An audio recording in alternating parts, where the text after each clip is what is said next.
Now, someone from your background who has made these type of strides within the financial industry, I would have thought if I didn't know you, I would have thought you came from a family of bankers or something of the sort, or a family of insurance agents or financial advisors, something of the sort. What are some of the early experiences that you remember regarding the stock market and financial information? I hear that. I hear that all the time when I talk to people. When people ask about my upbringing and my family, right? And they're like, how did you like succeed? How did you get out of that environment? What made you choose this profession? And or I don't. I honestly don't have an answer for that. Like, I really believe that sometimes you just, I don't know, man. I look at it as I've always wanted more for myself, and I was a huge dreamer, right? So, not looking at my circumstances, I didn't see my circumstances. I didn't see myself staying in my circumstances. So I made that decision. I drew that line in the sand to get out of my circumstances. As far as the market, I started looking at the market my sophomore year in high school. Now, just to give you a little background about North Catholic. North Catholic at the time was it's on Troy Hill, which is on the north side. Uh, Huge Italian population, Polish population. So, um, a lot of racism during that time. Like I said, that was 1989 to 93. Um, I'm not sure if Pittsburgh is still as racist as it used to be, but it was very racist back then. And so 700 students, 13 minorities, uh, and only two in my class, right? So it was tough, but I always felt I had to be better than them. And so I strive to do a better job and get better grades on tests and on work, just for that purpose at all. So I had a teacher who was really, he used to trade, right? And he would come in and talk about how he made $200 and $300 that day. And I was like, wow. So obviously, coming from inner city, people make fast money in different ways. I was one who didn't want to go that way. I didn't want to sell drugs. I saw a lot of my friends going to jail. I said, I don't want to do that.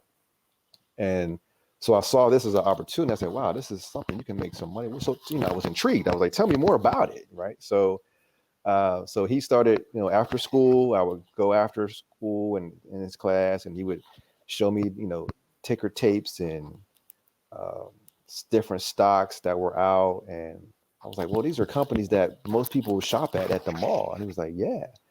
And so that actually piqued my interest and got me into uh, learning more about the stock market. I think I fostered it more in college. I went to Virginia State University, which is also a prestigious Black school, HBCU. And your junior year is when you really dive into your major. So I have an economics degree, I have a minor in finance, and my professor, Dr. Trainer, I'll never forget him.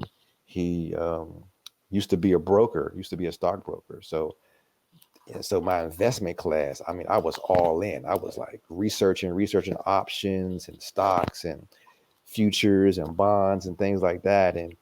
And I just got really excited. And so that's what fostered from high school, kind of being intrigued and then kind of diving into the research. As junior, I was 19, 20 year old. And then eventually got into the game. Okay. So, for those of us that don't know, because you had said major in economics Yes. and minor in finance, what Yes. does that mean? What's the difference? Well, economics looks at the overall the state of the economy. There's micro, macro, right? So it's looking at supply versus demand, right? So if you have, I don't know, if you want to sell guitars, right?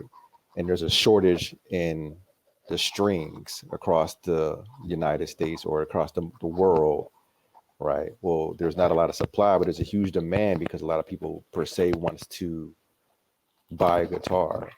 So that's the economic side of it. Finances just deals with money, right? So the buying of selling of a commodity, uh, you know, just dealing with everyday banking stuff and things of that nature.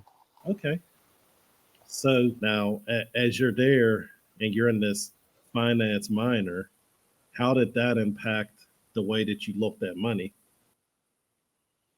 Well, I've always been a saver. I don't even know where that came from. I've always been someone who valued the dollar.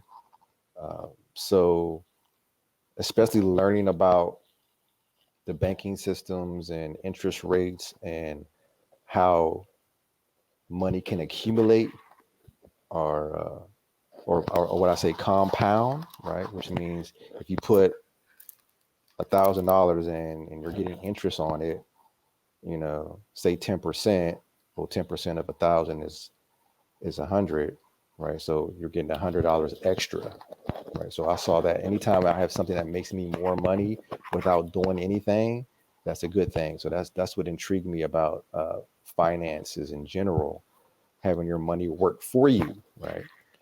And so learned a lot about that, learned a lot about money management, learned a lot about budgeting, on how to not overexpend, how to live off of 10% of your income, all kind of stuff, man. So it was fun, it was cool, it was rewarding. A lot of times people, at least in my experience from being an educator, a lot of kids go to schools and get into majors just to say they went to college, or they go into schools, they major in stuff that they're really not interested in.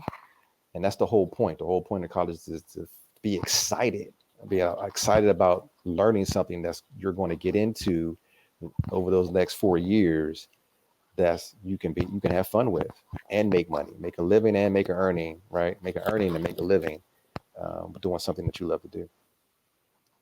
Okay. That's not a bad way to go. Now, before we get into more of your professional experience, while you were in college, I believe you had a pretty interesting nickname. Yeah. Oh man. Yeah, they used to call me Flex, and actually it started off in high school. So like I said, I used to play baseball and used to work out with all the football players.